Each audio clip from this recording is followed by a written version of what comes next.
The morning Rebecca Stone's daughter's $15,000 wedding reception went completely dark. She had exactly 30 seconds to realize she'd made the biggest mistake of her HOA presidency. I'm Carlos Mendez, emergency electrician, and I was watching from my kitchen window as 150 wedding guests stood in complete darkness while Rebecca frantically called every electrician in Florida, except the one she'd spent 6 months trying to ban from parking his service truck in his own driveway. Subscribe to HOA Revenge Stories if you want to see what happens when Karens mess with essential services. What's the worst HOA restriction you've dealt with? Drop a comment below. Picture this scene on what should have been the most beautiful day in the Stone family's life. It's 6:30 p.m. on a Saturday evening in Coral Springs, Florida, and I'm Carlos Mendez, 40 years old, a master electrician who's been keeping South Florida's power running for 18 years. I learned my trade from my father, Miguel, who immigrated from El Salvador in 1978, with nothing but determination and a basic understanding of electrical systems that he'd acquired working construction jobs in San Salvador before political unrest forced our family to seek opportunities in the United States. Dad's journey to master electrician status took 15 years of night school, apprenticeships, and weekend study, while working full-time construction to support our family. He used to tell me in his mix of Spanish and English, "Mijo, electricity is the blood of modern life. When the lights go out, people remember who keeps civilization running." Those early lessons happened in the cramped garage of our rental house in Little Havana, where Dad would demonstrate electrical principles using salvaged components and explain how power flows through communities like water through rivers. He taught me that electrical work wasn't just about connecting wires, it was about understanding systems, anticipating failures, and being ready to respond when people needed help most. My electrical expertise extends far beyond residential repairs and into the complex world of emergency response coordination. I'm the Emergency Services Coordinator for Broward County's electrical grid, meaning when hurricanes knock out power to hundreds of thousands of homes, I'm the guy who coordinates the restoration efforts that get families back to normal life. This responsibility developed gradually over my career as I demonstrated competence in emergency situations, earned additional certifications in crisis management, and proved that I could coordinate multiple electrical contractors during large-scale power outages. My role includes working directly with County Emergency Management, the Florida Department of Emergency Management, and federal disaster response agencies when electrical infrastructure failures require coordinated professional response. My service truck isn't just a vehicle, it's a mobile command center equipped with emergency generators capable of powering critical systems, specialized testing equipment worth more than most people's cars, communication systems that connect directly to county emergency management operations, and diagnostic tools that can identify electrical problems in minutes rather than hours. The truck also contains specialized rescue equipment for electrical emergencies, including arc flash protection gear, confined space entry equipment for underground electrical work, and emergency medical supplies for electrical injury response. This equipment represents decades of professional development and thousands of dollars of investment in emergency preparedness capability. But Rebecca Stone doesn't know any of this background yet. She only knows me as the guy in House 42 who has the audacity to park a white Ford F-350 service truck in his own driveway, somehow threatening the suburban paradise she's worked so hard to curate through HOA regulations and aesthetic enforcement that prioritize appearance over functionality.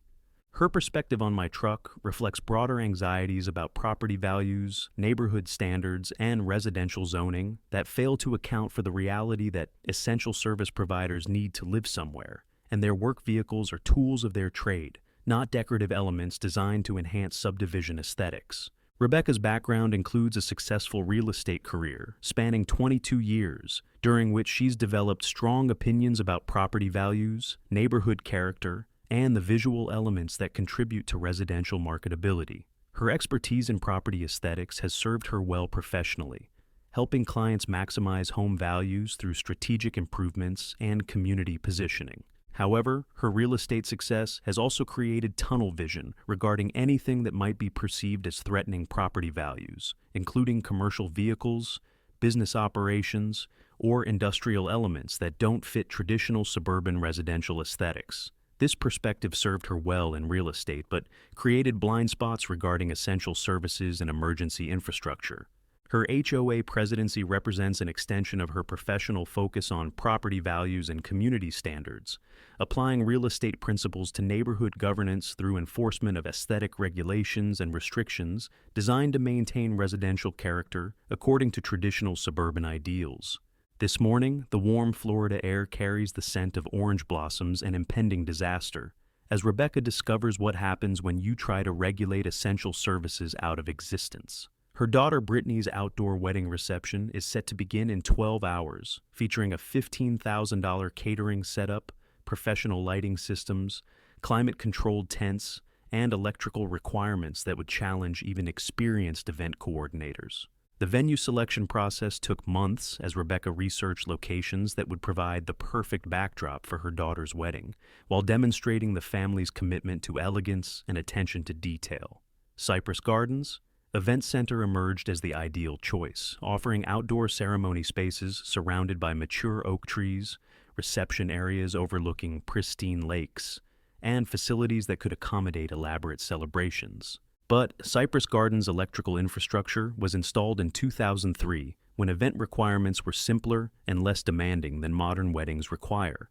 The facility's electrical system was designed for basic lighting, sound, and catering needs, rather than the comprehensive electrical demands of contemporary wedding receptions, with their professional lighting designers, high-powered sound systems, climate control requirements, and electronic integration.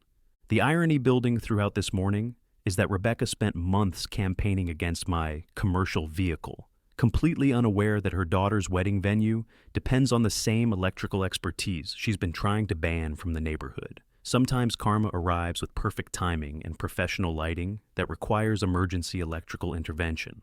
My journey to this moment began 6 months ago when Rebecca initiated her campaign to eliminate what she called unsightly commercial vehicles from our residential subdivision. Her complaint letters to the HOA board described my service truck as an industrial eyesore that violated the aesthetic standards that property owners expected when they purchased homes in our planned community.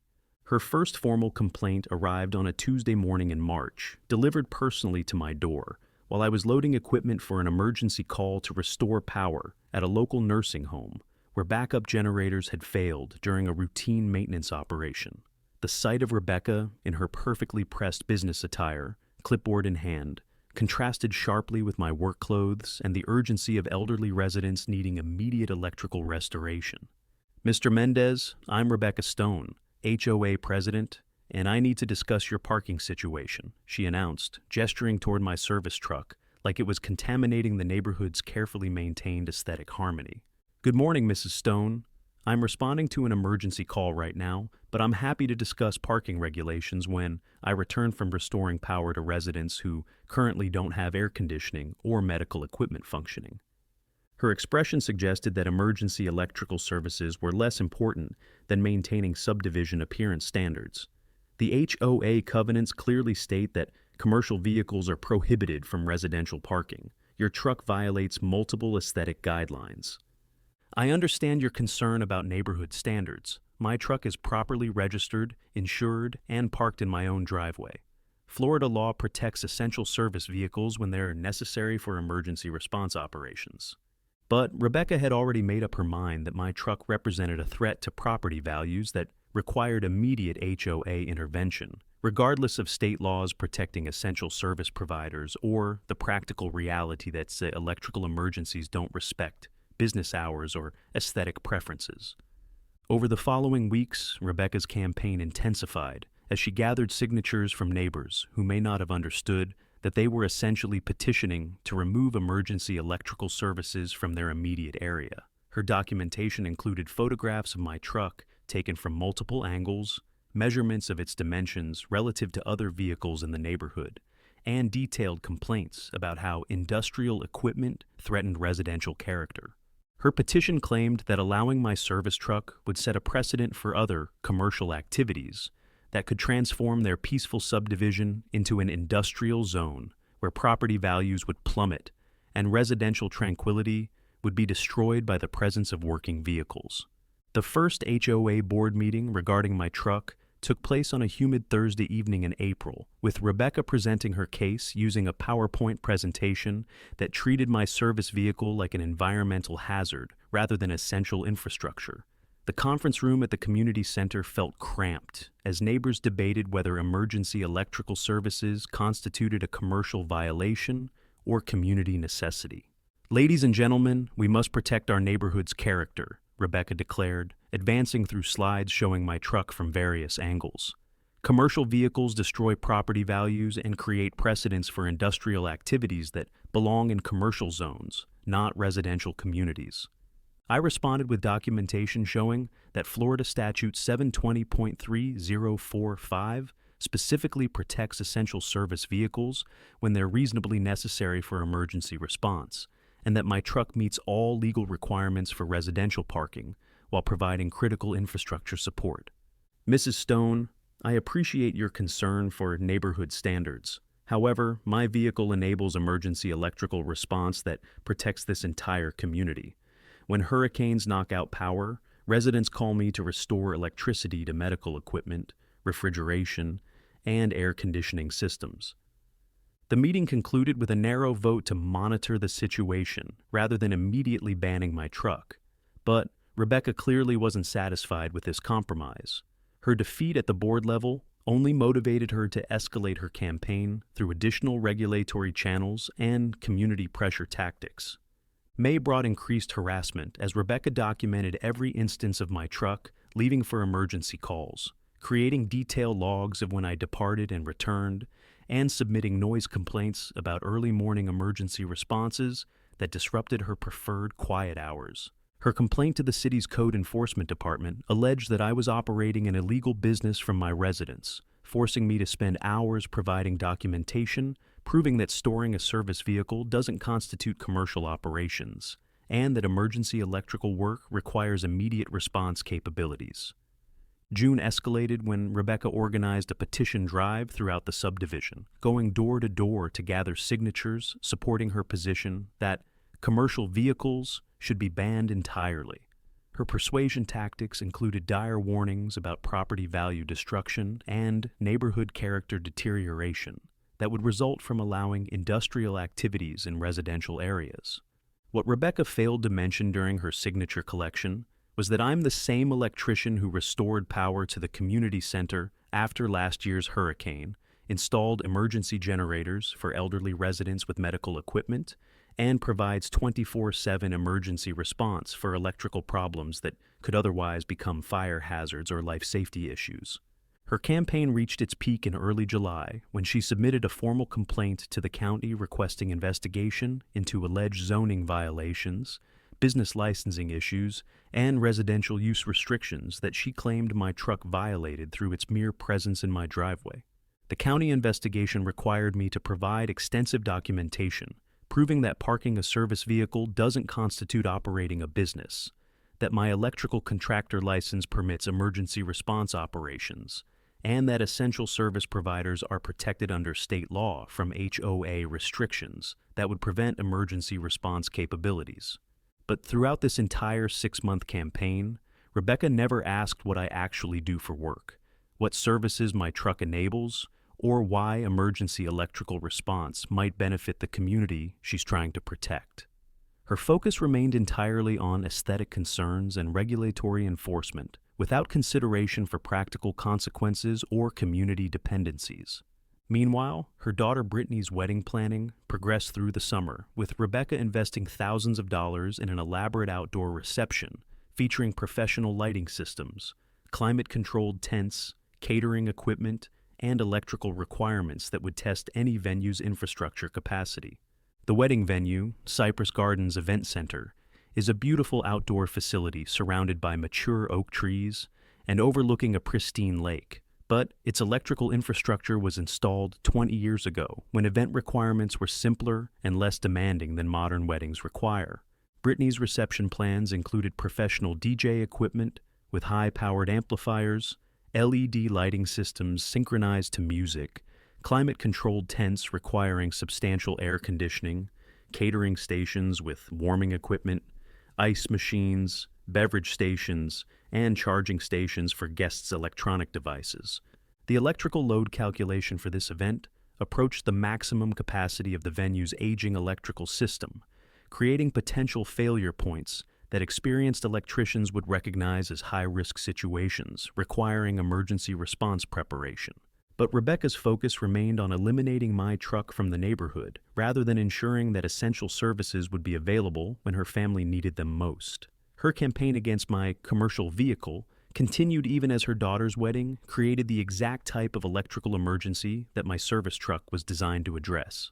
August brought Rebecca's final push for HOA action, including a special meeting focused entirely on commercial vehicle restrictions and the alleged threat that my truck posed to neighborhood standards. Her presentation included legal research about HOA authority, property value studies claiming that commercial vehicles reduced residential values, and testimonials from neighbors who supported her position. I attended this meeting with my own presentation showing the essential nature of emergency electrical services, documentation of state laws protecting service vehicles, and examples of situations where my immediate response had prevented electrical fires, restored power to medical equipment, and maintained community safety during infrastructure failures. The vote was closer than Rebecca expected, with several board members expressing concern about restricting essential services. But her persistence paid off with a narrow majority supporting new restrictions on commercial vehicle parking that would effectively ban my truck from residential areas. The new rule required all commercial vehicles to be parked in designated commercial areas rather than residential driveways, with violations subject to daily fines starting at $100 and escalating to $500 per day for continued noncompliance. This meant that my emergency response capabilities would be severely limited, requiring me to travel from commercial parking areas to my home, then to emergency locations, adding critical delays during situations where minutes can determine whether electrical problems become fire hazards or life safety emergencies. September brought enforcement of the new restrictions, with Rebecca personally monitoring my compliance and issuing the first $100 fine when my truck remained in my driveway overnight after a late emergency call that ended at 2 a.m.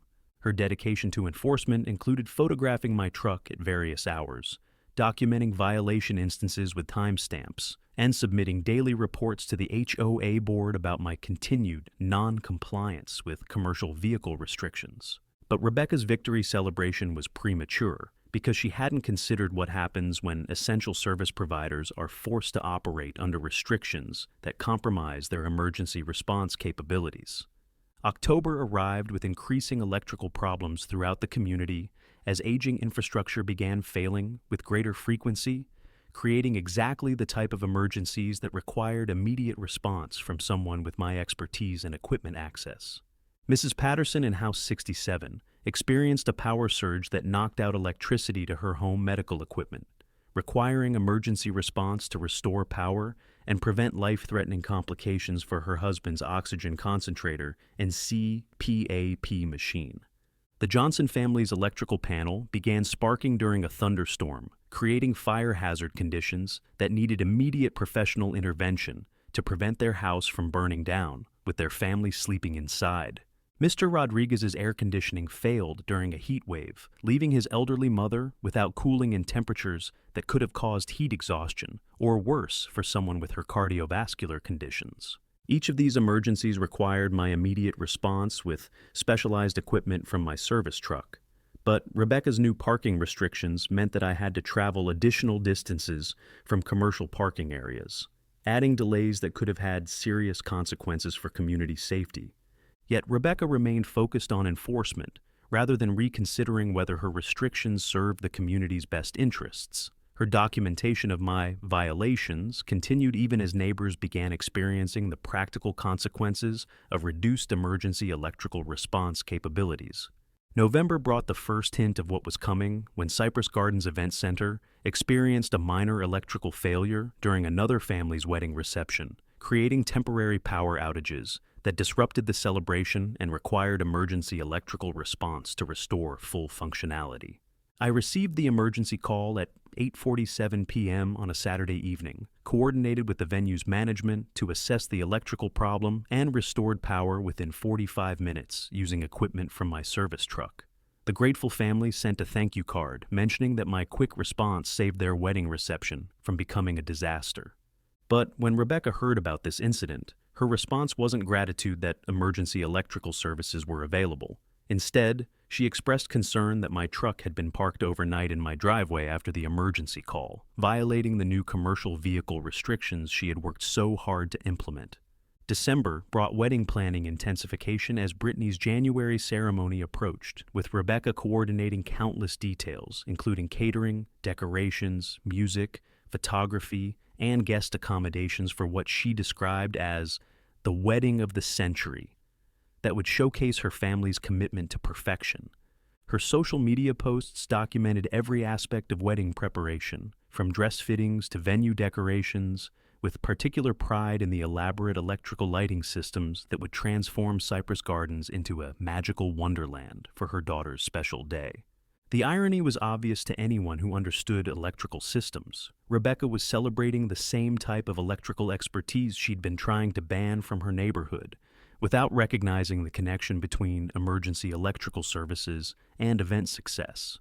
But Rebecca's tunnel vision regarding commercial vehicles prevented her from seeing the bigger picture about community electrical infrastructure and emergency response capabilities. Her focus remained on enforcement rather than practical consequences.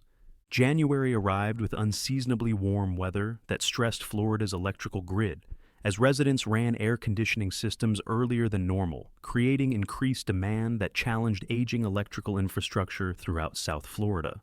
Brittany's wedding week featured daily electrical system testing at Cypress Gardens, as event coordinators verified that lighting, sound systems, air conditioning, and catering equipment would function flawlessly during the reception.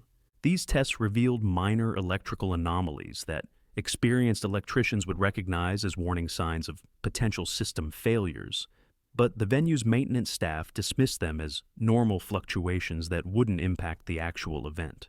Rebecca spent wedding week finalizing details with obsessive attention to perfection, ensuring that every element would contribute to an unforgettable celebration that reflected her family's status and her own organizational capabilities. Her final HOA violation notice regarding my truck was delivered on Wednesday morning, 3 days before the wedding, with threats of escalating fines if I didn't immediately relocate my commercial vehicle to approved commercial parking areas. Thursday brought final wedding preparations as caterers, florists, musicians, and event coordinators transformed Cypress Gardens into Rebecca's vision of elegance and sophistication. The electrical load testing confirmed that all systems were functioning within acceptable parameters. Friday featured the rehearsal dinner and final system checks, with everything appearing perfect for Saturday's ceremony and reception. Rebecca's confidence was justified. Months of planning had created what promised to be a spectacular celebration. Saturday morning dawned clear and warm, with perfect weather for an outdoor wedding ceremony, followed by an elaborate evening reception. Rebecca's attention to detail had anticipated every possible complication, except the one that actually occurred.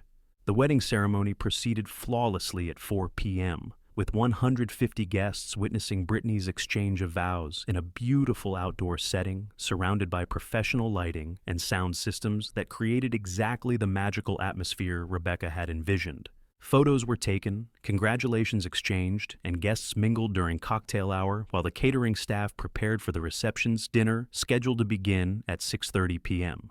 At 6:15 p.m., 15 minutes before the reception was scheduled to begin, the aging electrical transformer serving Cypress Gardens experienced cascading failures that knocked out power to the entire event facility. The failure began with minor voltage fluctuations that stressed electrical components throughout the venue's system, creating a domino effect that overwhelmed circuit breakers and triggered safety shutdowns designed to prevent electrical fires. Within 30 seconds, the entire wedding reception was plunged into complete darkness. Professional lighting systems shut down, air conditioning stopped, catering equipment lost power, sound systems went silent, and 150 wedding guests found themselves standing in an outdoor venue with no electricity. Rebecca's first reaction was disbelief, then panic as she realized that her daughter's $15,000 reception was collapsing into disaster. Her immediate response was to call Cypress Gardens management, demanding immediate power restoration and threatening legal action if the problem wasn't fixed instantly.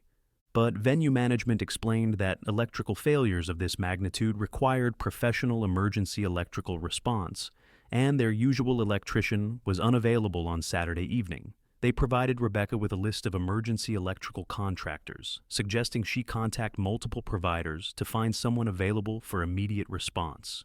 Rebecca's phone calls began with growing desperation, as electrician after electrician explained that emergency weekend response required premium rates, that diagnostic equipment would be needed to identify the specific failure points, and that restoration could take several hours depending on the complexity of the electrical problems.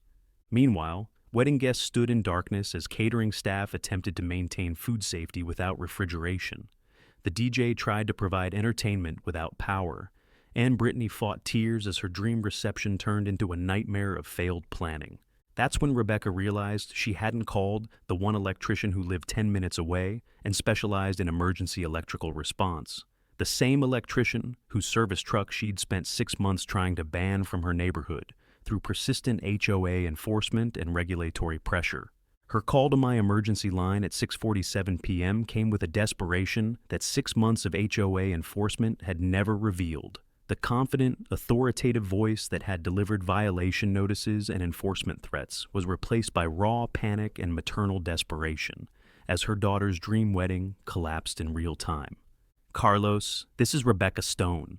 We have an electrical emergency at Cypress Gardens, and I need immediate help. My daughter's wedding reception is in complete darkness, and I don't know what to do.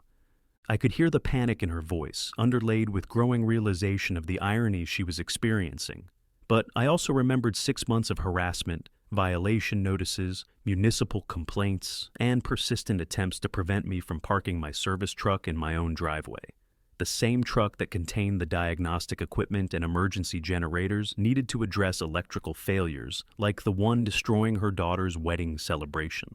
The background noise from her call painted a picture of the crisis she was experiencing: wedding guests talking in confused tones, catering staff discussing food safety concerns, and what sounded like her daughter crying as her dream reception turned into a nightmare of failed electrical infrastructure. Rebecca, I understand you have an electrical emergency. Before I respond, I need to ask, is this the same Rebecca Stone who's been trying to ban my service truck from the neighborhood for the past 6 months through HOA violations and municipal complaints? Her silence spoke volumes about the irony of her situation and the growing realization that her campaign against commercial vehicles had targeted exactly the emergency services she now desperately needed. After months of treating my truck as an eyesore that threatened property values, she was begging for the emergency electrical services that the truck enabled. The pause lasted nearly 10 seconds as Rebecca processed the connection between her aesthetic enforcement and her current emergency, probably realizing for the first time that her restrictions on commercial vehicles could have practical consequences for emergency response capabilities. Carlos, please, I know we've had our differences about parking regulations and commercial vehicles, but my daughter's wedding is ruined without power. Can you help us? I'll pay whatever emergency rates you charge. The human side of me wanted to respond immediately, because wedding emergencies create memories that last lifetimes, and no family deserves to have their celebration destroyed by electrical failures that could be prevented with proper emergency response. But the professional side of me needed to address the practical complications her restrictions had created for emergency electrical response. Rebecca, I want to help your family, and I will respond to this emergency because that's what emergency electricians do. But I need you to understand the situation your parking restrictions have created for emergency response throughout our community. Her breathing quickened as she realized that her advocacy might have created barriers to the very services she needed most. What do you mean? Can't you just come here right now? My service truck is currently parked in a commercial area 15 minutes away because of your HOA regulations prohibiting commercial vehicles from residential driveways. That means additional response time and transportation complications for emergency equipment that could be the difference between saving and losing your daughter's wedding reception. The mathematical reality was stark. Under normal circumstances, with my truck in my driveway as professional emergency response protocols recommend, I could be at Cypress Gardens in 12 minutes with full diagnostic equipment, emergency generators, and specialized electrical repair tools. But Rebecca's parking restrictions meant I had to travel to the commercial parking area, retrieve my truck, load additional equipment that doesn't normally stay in the vehicle due to security concerns, and then respond to the emergency. A process that would take 30 to 40 minutes minimum. "How long?" she asked, her voice cracking with emotion as she processed the consequences of her own advocacy and the impact on her daughter's wedding emergency.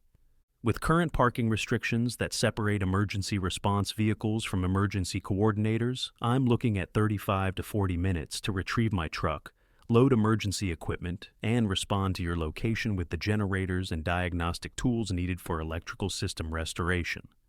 40 minutes felt like an eternity to someone watching her daughter's wedding reception collapse in real time, with catering equipment failing, air conditioning shutting down, and 150 wedding guests standing in confused darkness while a $15,000 celebration turned into a disaster that would be remembered for all the wrong reasons. But that was the practical consequence of restricting emergency service vehicles from residential areas where the emergency coordinators actually live. Rebecca's aesthetic concerns had created exactly the type of response delays that emergency management professionals warn against when developing community emergency preparedness policies. "Please, Carlos, whatever it takes, however long it takes, my daughter's wedding is falling apart, and you're the only electrician I trust to fix this. I'll pay double your emergency rates if you can save her reception."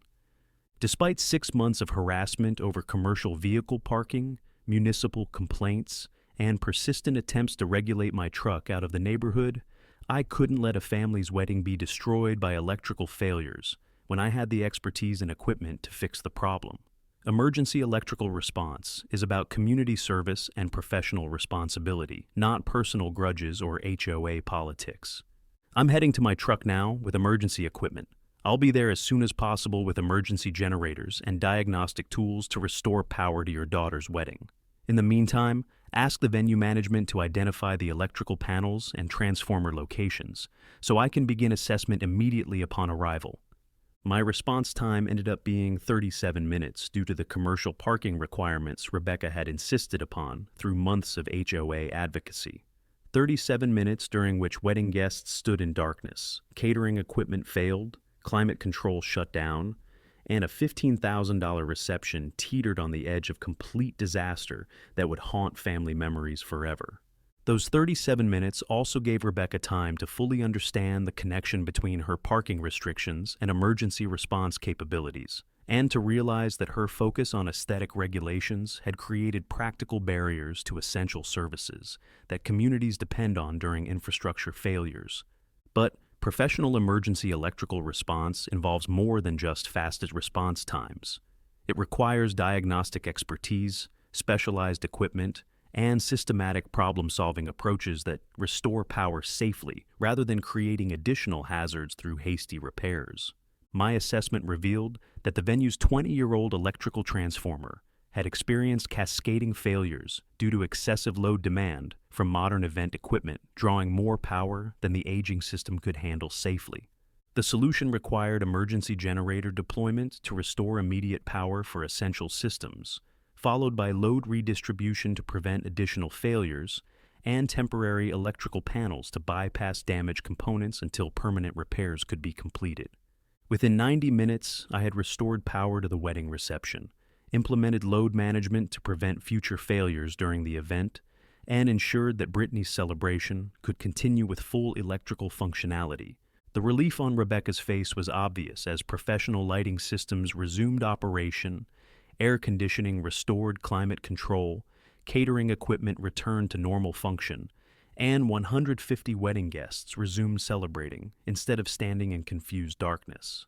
Brittany's wedding reception continued until midnight with flawless electrical performance, creating the magical celebration Rebecca had envisioned and ensuring that her daughter's memories would focus on joy rather than disaster. But the real conversation happened the following Monday, when Rebecca appeared at my door with a very different attitude than she'd displayed during 6 months of commercial vehicle harassment. "Carlos, I owe you more than just payment for emergency electrical services. I owe you an apology for not understanding what your truck represents to this community." Her acknowledgement meant more than she probably realized, because it represented recognition that essential services require different considerations than purely aesthetic concerns, and that emergency response capabilities benefit everyone, regardless of their opinions about commercial vehicle appearances. "Rebecca, I appreciate that. My truck isn't just transportation. It's emergency infrastructure that enables electrical response when people need it most.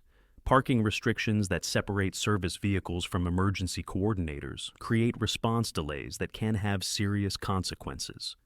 Our conversation lasted over an hour as Rebecca learned about emergency electrical systems, community infrastructure dependencies, and the reality that essential service providers need immediate access to their equipment when electrical failures threaten safety, property, or important family events.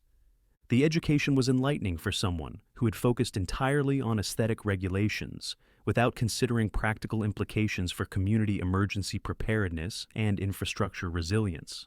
I never realized that electrical emergencies could happen so quickly or require such specialized response. Your equipment saved my daughter's wedding, but more importantly, I'm learning that it protects our entire community. Rebecca's transformation from aesthetic enforcer to emergency services advocate became apparent over the following weeks, as she learned about electrical safety, infrastructure maintenance, and community emergency preparedness that goes far beyond surface appearances. February brought HOA board meetings focused on revising commercial vehicle restrictions to accommodate essential service providers, with Rebecca leading the effort to create exemptions for emergency response vehicles that serve community safety needs. Her proposal included language protecting electricians, plumbers, HVAC technicians, and other essential service providers from parking restrictions that could compromise emergency response capabilities or community safety during infrastructure failures. March featured community education sessions, where Rebecca invited me to speak about electrical safety, emergency preparedness, and infrastructure dependencies that residents might not understand but definitely benefit from during crisis situations. These presentations helped neighbors understand that essential service vehicles serve community functions beyond individual business operations, and that emergency response capabilities require immediate equipment access that commercial parking restrictions can compromise. April brought revision of HOA covenants to include explicit protections for essential service vehicles when they're reasonably necessary for emergency response, infrastructure maintenance, or community safety operations. Rebecca's advocacy for these changes surprised neighbors who remembered her previous campaign against commercial vehicles. But her wedding day education had created genuine understanding about emergency services and community infrastructure dependencies. May marked the first anniversary of Rebecca's campaign against my truck, but instead of enforcement actions, she was coordinating community emergency preparedness initiatives and advocating for policies that support rather than restrict essential service providers. Her transformation from aesthetic enforcer to emergency services supporter demonstrates what happens when people learn about the practical consequences of regulatory restrictions and the community benefits provided by emergency response capabilities. June brought expansion of emergency electrical services as I partnered with the HOA to provide educational workshops on electrical safety, generator maintenance, and emergency preparedness that help residents understand their infrastructure dependencies. These workshops cover topics like electrical panel safety, surge protection, emergency generator operation, and when to call professional electricians rather than attempting dangerous DIY electrical work that could create fire hazards or electrocution risks. Rebecca frequently attends these sessions, sharing her wedding day experience as an example of how quickly electrical emergencies can develop and how important immediate professional response becomes when safety or important events are threatened. Summer brought hurricane season preparedness, with Rebecca coordinating emergency response planning that includes immediate access to essential service vehicles and rapid deployment of emergency electrical equipment when storms threaten community infrastructure. Her planning includes pre-positioned emergency generators, communication protocols for electrical outages, and coordination with emergency electricians to ensure rapid response when hurricanes damage electrical infrastructure throughout South Florida. The contrast between this year's emergency preparedness and last year's commercial vehicle restrictions demonstrates how education about essential services can transform regulatory approaches from restriction to support. August featured the second annual Community Emergency Preparedness Fair, with Rebecca organizing demonstrations of emergency electrical equipment, generator operation, and electrical safety procedures that help residents understand infrastructure dependencies. My presentation covered emergency electrical response, infrastructure maintenance, and community preparedness that goes beyond individual property concerns to address neighborhood-wide electrical safety and emergency response coordination. September brought back to school electrical safety education as Rebecca coordinated with local schools to provide presentations about electrical hazards, emergency preparedness, and essential service appreciation that help students understand infrastructure dependencies. These educational initiatives create community awareness about electrical safety while building appreciation for essential service providers who maintain infrastructure that modern life depends upon completely. October marked 1 year since Rebecca's campaign against my truck reached its peak with threatened escalating fines and commercial parking requirements that would have compromised emergency electrical response capabilities throughout our community. The anniversary celebration featured community recognition of essential service providers and policies supporting emergency response, rather than restricting it through aesthetic regulations that prioritize appearances over functionality. Today, 36 months after Rebecca called 911 about commercial vehicle parking, she's become not just one of the most effective advocates for essential service providers in Florida, but also a nationally recognized expert on emergency preparedness and community infrastructure dependencies. She still carries her clipboard, but now she uses it to coordinate emergency response training and advocate for policies that support rather than restrict essential services. The evolution of her perspective required devastating personal experience, comprehensive education about emergency services, and gradual recognition that community safety depends on infrastructure that goes far beyond aesthetic appearances. Her journey from aesthetic enforcer to emergency services coordinator proves that even the most regulation-focused community leaders can learn to appreciate practical infrastructure when they understand its essential nature.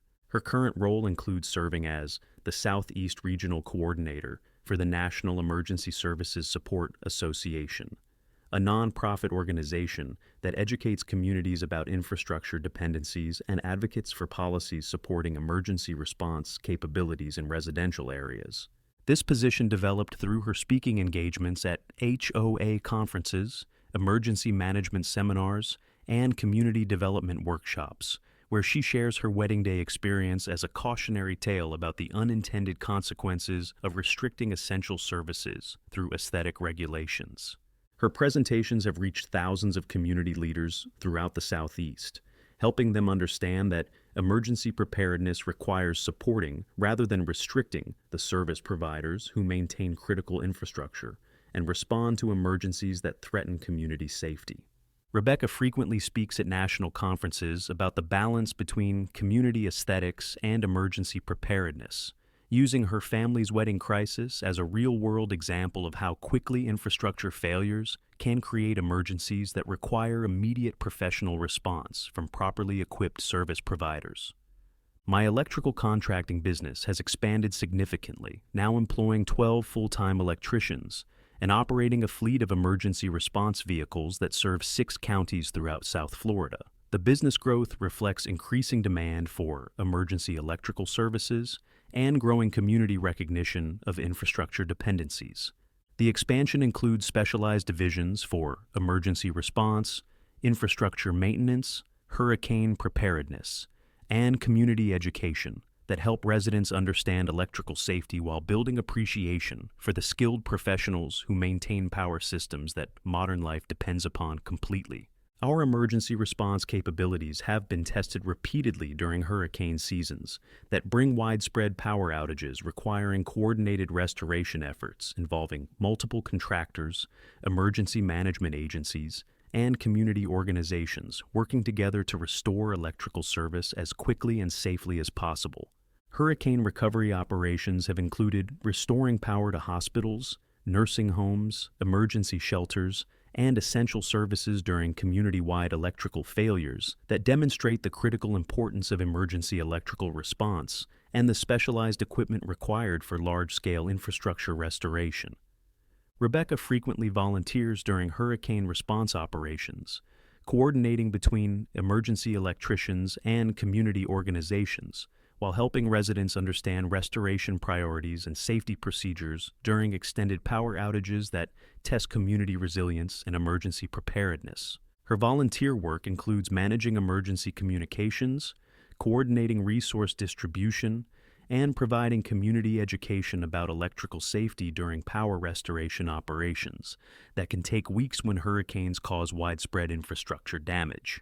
The wedding venue emergency became a case study in emergency electrical response that's now used in professional training programs for electricians, event coordinators, and emergency management personnel who need to understand infrastructure dependencies and response coordination during electrical failures. Cypress Gardens Event Center has since invested in comprehensive electrical system upgrades, backup generator systems, and maintenance protocols that prevent the type of failures that destroyed Brittany's reception and created the emergency that taught Rebecca about essential services. The venue now serves as a model for event facility electrical infrastructure, with backup systems and emergency protocols that ensure celebrations can continue, even when primary electrical systems experience failures that would otherwise destroy important family events. Brittany's wedding story has become family legend, not because of the electrical failure that temporarily darkened her reception, but because of the lessons learned about community cooperation, emergency preparedness, and the importance of supporting rather than restricting the essential services that communities depend on during crises. Her daughter, now 5 years old, loves hearing the story about how Uncle Carlos saved Mommy's wedding and helped Grandma Rebecca learn about electricity and community helpers who keep the lights on when storms and problems try to make everything dark. The child's understanding of electrical safety and infrastructure appreciation reflects the educational impact that emergency experiences can have on families when they learn about the skilled professionals and specialized equipment required for community electrical safety and emergency response. Rebecca's transformation into an emergency services advocate has influenced HOA policies throughout Florida, with dozens of communities revising their commercial vehicle restrictions to accommodate essential service providers who need immediate access to emergency equipment during infrastructure failures. Her advocacy work includes drafting model HOA policies that balance aesthetic concerns with emergency preparedness needs, ensuring that communities can maintain visual standards while supporting the service providers who keep infrastructure functioning during normal operations in emergency situations. The policy templates she's developed have been adopted by over 200 HOA communities throughout the Southeast, creating consistent approaches to essential service vehicle accommodation that support emergency response while maintaining residential character according to community preferences.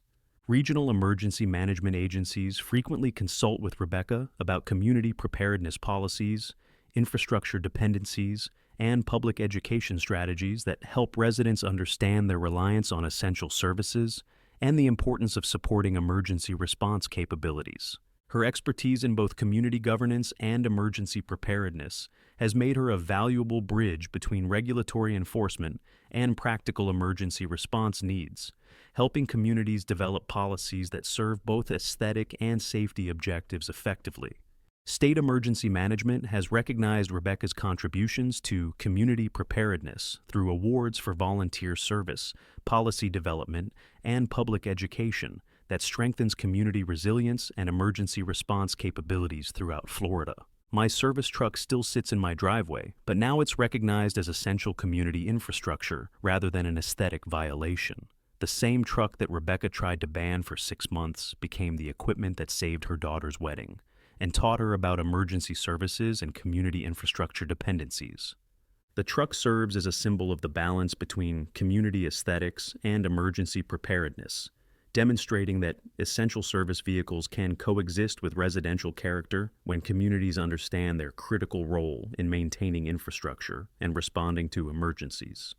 Regular community tours of my emergency equipment help residents understand the specialized tools and capabilities required for electrical emergency response, while building appreciation for the investment and expertise needed to maintain electrical safety and emergency response capabilities.